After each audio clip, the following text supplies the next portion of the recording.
Christmas is far and away my favorite time of the year. That may not be the most apparent thing given the fact that Heath Ledger's Joker is looming just over my right shoulder.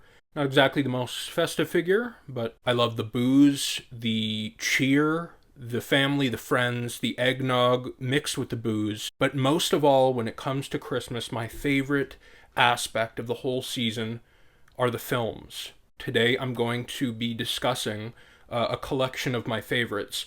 This isn't going to be in any particular order, though I will say the first film that I will be discussing is my number one.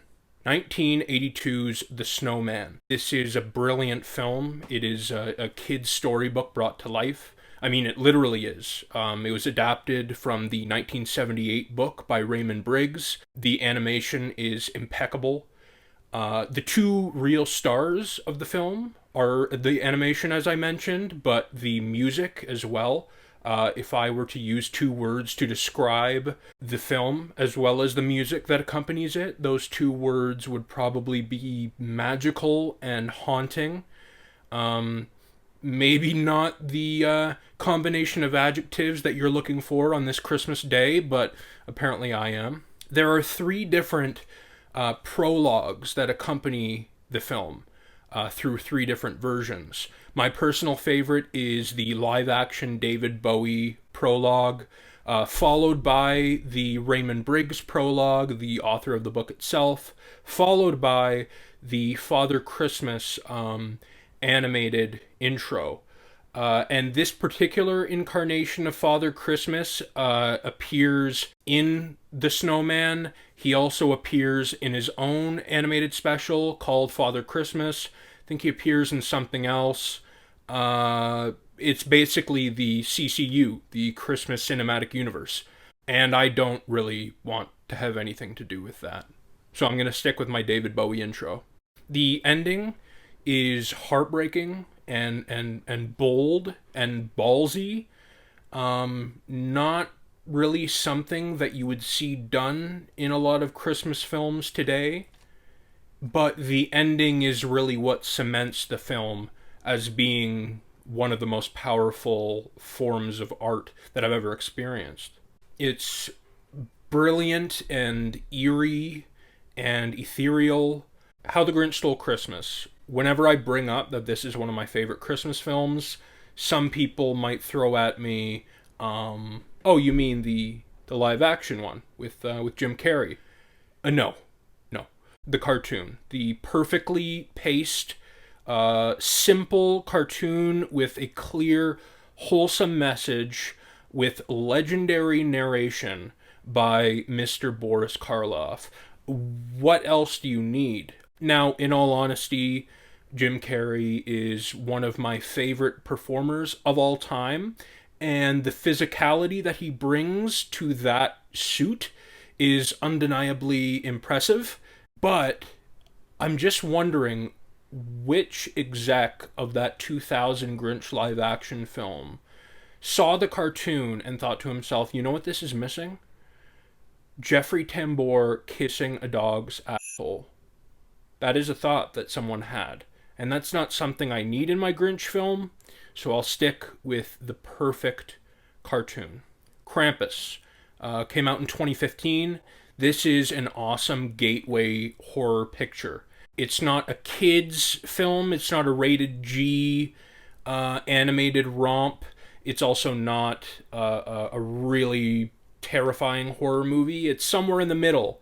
You know, when you're 11 or 12 and you can maybe start watching some movies with a bit of cursing in it, a bit of creepy imagery. To anyone who's not at all familiar with this film, I would say it's generally Gremlins meets Christmas Vacation.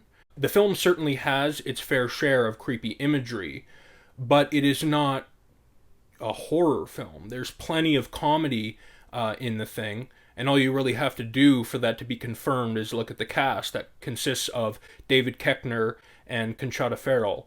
Also consists of Adam Scott and Toni Collette. One of my favorite aspects of this film is the practicality. Krampus is a real being that is in frame and not some CGI monstrosity, and he has such an incredible presence.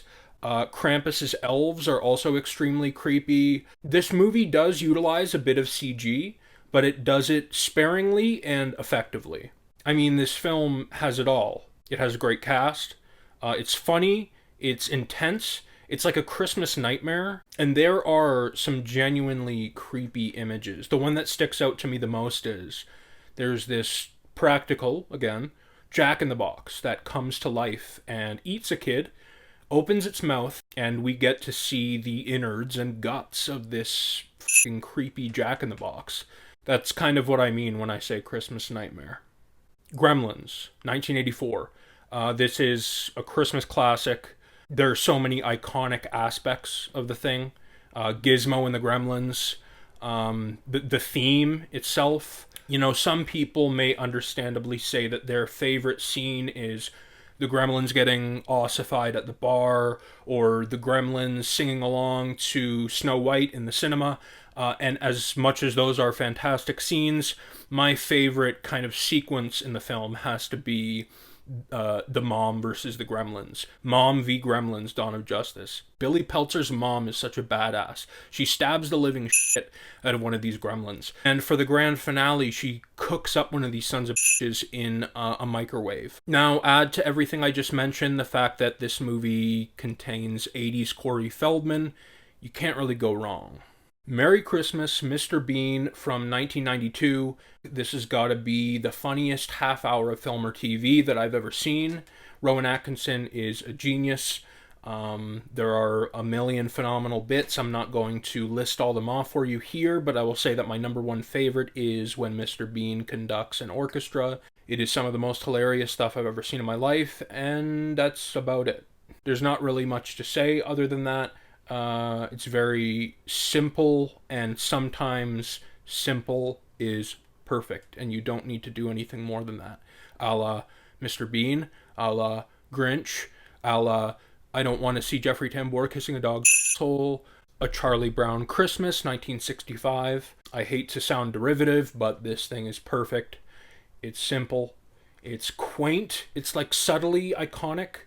The score is an absolutely essential component of Christmas for me. It's really heartfelt. The animation is charming. What else can I say? Everyone knows and loves Charlie Brown, right? How could anyone hate Charlie Brown? Except for the characters in the Charlie Brown cartoons. Rudolph the Red-Nosed Reindeer, 1964. This film introduced me to stop motion. It's like the most authentic and pure form of stop motion. It's a Christmas classic, to put it simply. It's ingrained in the Christmas culture, as far as I'm concerned, even though some people, from what I've heard, want to carry over Rudolph from Christmas culture into cancel culture. A bit unsure of why that is right now, but I'm not going to say any more because I don't want to be canceled myself. A Christmas Story, 1983. It is so authentic in the way that it is acted and presented. It just screams realism and nostalgia. Not just for me, I mean, it is a nostalgic film for me subjectively, but the film deals in nostalgia a lot as a theme. I mean, the narrator of the picture is a grown-up version of the protagonist of the film. And that whole aspect of it certainly makes the movie more effective for me as time goes on. Home Alone, 1990. This film is fun, funny. It's got heart. It's also got Macaulay Culkin, Joe Pesci, Catherine O'Hara, Daniel Stern, John Hurd, and John Candy. Another film that is kind of ingratiated into the culture of Christmas.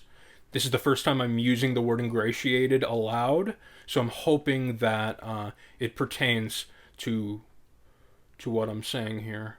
Home Alone 2, Lost in New York, 1992. I know that this is the same film as the first. I don't think that's much of a revelation for anyone, but I don't give a shit. This film is so fun and entertaining, and we're talking about some phenomenal additions to the cast.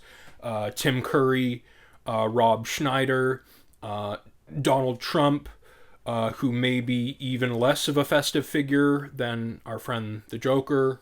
And the final 30 minutes of this film are truly hilarious. When I was a kid, I would literally just watch the last 30 minutes of slapstick over and over and over. They dialed up the slapstick exponentially. Lastly, 1989's Christmas Vacation. The movie's funny as hell.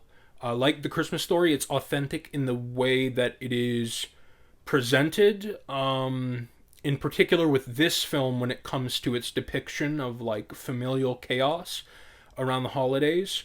Chevy Chase is the star of this thing, obviously, and he plays a pretty interesting protagonist, particularly when it comes to a Christmas film. He's a bit sleazy and perverted, but he's also charming, and you root for him. Somehow I failed to mention Frosty the Snowman.